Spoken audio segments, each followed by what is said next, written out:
Good morning students. We are studying chapter 2 of your science subject, that is microorganisms friends of food. In the previous lectures we have studied about some useful microorganisms.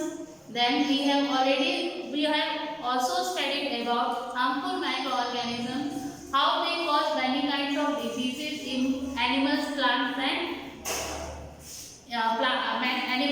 and human beings. Now we will study about another harmful effect of microorganisms, that is spoiling of food. Spoiling food.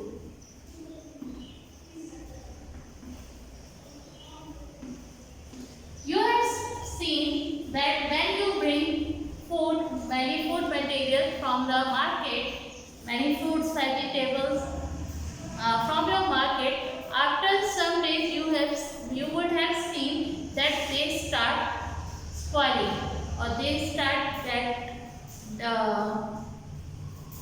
destroying or damaging or spoiling. They start getting spoiled. So how they get spoiled? Because of some bacteria or fungi which causes spoiling of the food. Generally, food is spoiled due to the growth of fungus. Fungus, as we have studied, need moisture and warmth to grow.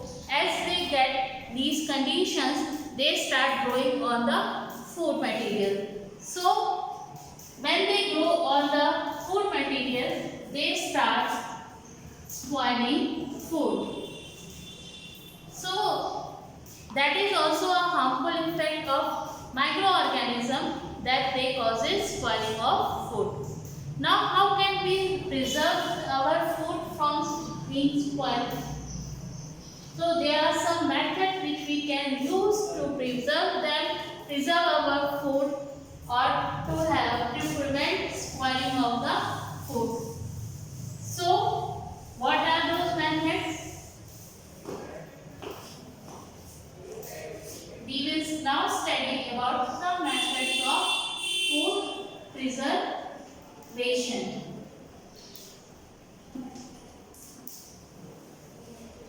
There are some substances which are used to preserve our food or to help preventing of food spoilage, that is like sugar, salt, vinegar, oil. These are substances which can preserve food material for a very long time. Some chemicals are also used to preserve food, like pickles and jams also. These chemicals are sodium benzoate and sodium metabisulfite. These are chemicals which are used to preserve pickles, jams, fruit juices, etc. And some methods which are used for preserving food are like boiling. You have seen that before storing milk in our fridge, we boil it. Why we boil it? So that the bacteria present in the milk can be killed. When bacteria present in the milk is killed, it will not be spoiled easily. So milk spoiling bacteria is killed after boiling. So this is the process by which we can preserve food material like milk. Next method is drying. As we know that fungi, food spoiling microorganism, that is fungi, need moisture to grow. So if we dry some food materials, then the moisture content of that food material get destroyed, and it will not have favorable condition for fungi to grow. So it can be preserved, dry food material can be preserved for a very long time. Next is refrigeration.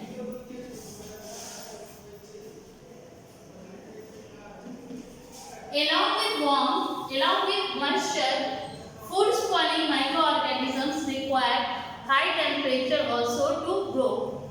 In refrigerator or in fridge, we know the temperature is very low, and at that temperature fungi cannot grow or they become inactive. So if we put our food material in a low temperature, then they can be preserved for a very long time. So when we bring fruits and vegetables or different food materials from the market, we often preserve them or we often store them in the fridge or refrigerator. Why we do that? To preserve them for a long time. Next is salt and sugar.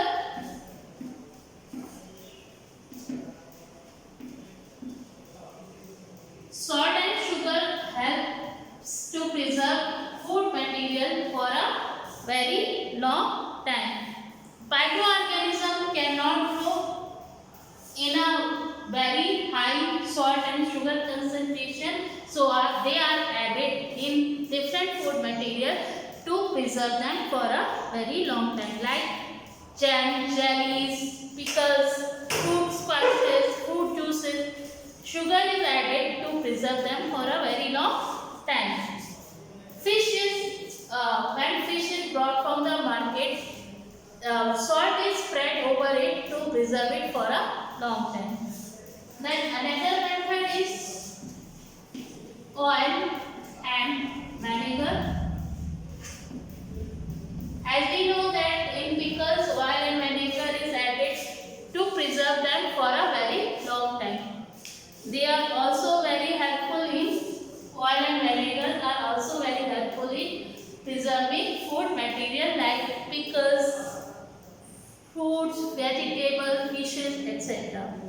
Another technique which is used to preserve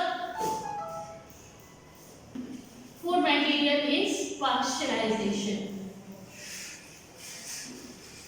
Pasteurization method is given by a scientist known as Louis Pasteur. He also has discovered rabies vaccine. He has also developed rabies vaccine. And he has discovered pasteurization process, which is the method to preserve different food material. What happened in this process? We heat milk up to 70 to 80 degrees Celsius. First, we heat milk up to 72 to 75 degrees Celsius. 72 to 75 degrees Celsius, and then it is cooled immediately. And in this process, the microorganisms which are present in the milk all are killed. And the pasteurized milk, in the milk which is obtained after this process is called pasteurized milk, and that pasteurized milk can be stored for 4 to 6 days. And it can also be used for preserving fruit juices, wine, and many dairy products also. So these are the different processes, methods which can be used to preserve food for a very long time. So this is all about the different kinds of microorganisms and their types and how they impact our life or affect our life. I hope you have understood this chapter. Now you have to make right question answers in your copy and you have to learn them. Thank you.